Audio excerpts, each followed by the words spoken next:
Assalamualaikum, salam sejahtera bagi kita semua. Halo, ini Hanin. Kita akan bahas materi perlindungan tenaga kerja secara singkat dan lugas. Di sini, aku bakal jelasin perlindungan tenaga kerja, terutama bagi perempuan. Seperti yang kita tahu, masih banyak pelanggaran yang dilakukan oleh perusahaan yang mana menentang hak-hak dan kewajiban yang sebenarnya pekerja dapatkan. Sebelumnya, apa sih perlindungan tenaga kerja itu?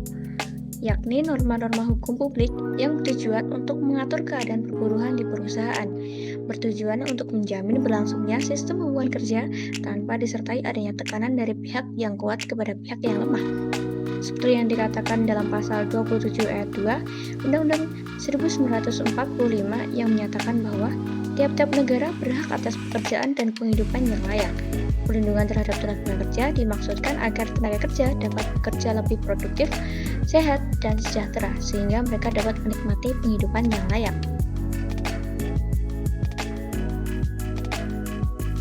Perlindungan tenaga kerja terbagi menjadi 3 jenis nih. Yang pertama, perlindungan ekonomis, yakni perlindungan yang diberikan kepada tenaga kerja dalam bentuk penghasilan atau upah. Yang kedua, perlindungan sosial, yakni perlindungan yang diberikan kepada tenaga kerja dalam bentuk jaminan kesehatan kerja dan kebebasan dalam berserikat, serta perlindungan hak untuk berorganisasi. Yang ketiga, perlindungan teknis, yakni perlindungan yang diberikan kepada tenaga kerja dalam bentuk keselamatan kerja dan juga keamanan saat bekerja.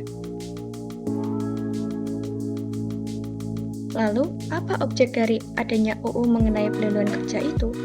Berdasarkan Undang-Undang Nomor 13 Tahun 2003 tentang Ketenagakerjaan, yang menjadi objek utama perlindungan tenaga kerja yakni perlindungan atas hak-hak dalam hubungan kerja, perlindungan atas hak-hak dasar pekerja atau buruh untuk berunding dengan pengusaha dan mogok kerja, perlindungan keselamatan dan kesehatan kerja, perlindungan khusus bagi pekerja buruh perempuan, anak, dan penyandang cacat, perlindungan tentang upah, kesejahteraan, dan jaminan sosial tenaga kerja, dan perlindungan atas hak pemutusan hubungan tenaga kerja.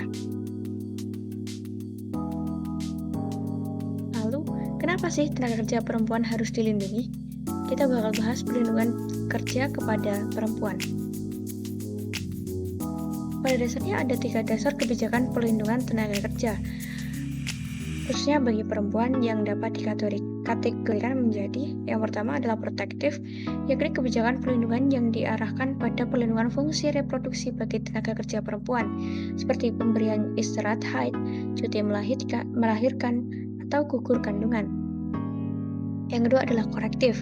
Kebijakan perlindungan ini diarahkan pada peningkatan kedudukan tenaga kerja perempuan, seperti larangan pemutusan kerja bagi tenaga kerja perempuan karena menikah, hamil, atau melahirkan. Selain itu juga untuk menjamin tenaga kerja perempuan agar dilibatkan dalam penyusunan peraturan perusahaan maupun perjanjian kerja bersama. Yang ketiga adalah non-diskriminasi. Ini kebijakan perlindungan ini diarahkan pada tidak adanya perlakuan yang bersifat diskriminatif terhadap tenaga kerja perempuan di tempat kerja.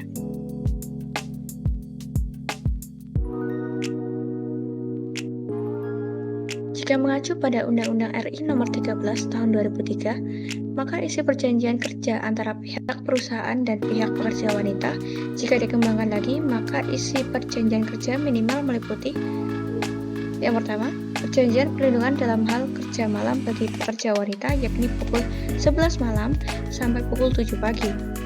Yang kedua, perjanjian perlindungan terhadap pekerja wanita yang dalam masa haid tidak wajib bekerja pada hari pertama dan kedua pada waktu haid, namun dengan pemberian upah yang penuh. Yang ketiga, perjanjian perlindungan cuti hamil bersalin selama 1,5 bulan sebelum saatnya melahirkan dan 1,5 bulan sesudah melahirkan dengan pemberian upah penuh. Yang keempat adalah pemberian kesempatan pada pekerja wanita yang anaknya masih menyusu untuk menyusui anaknya. Sekian materi yang dapat saya paparkan.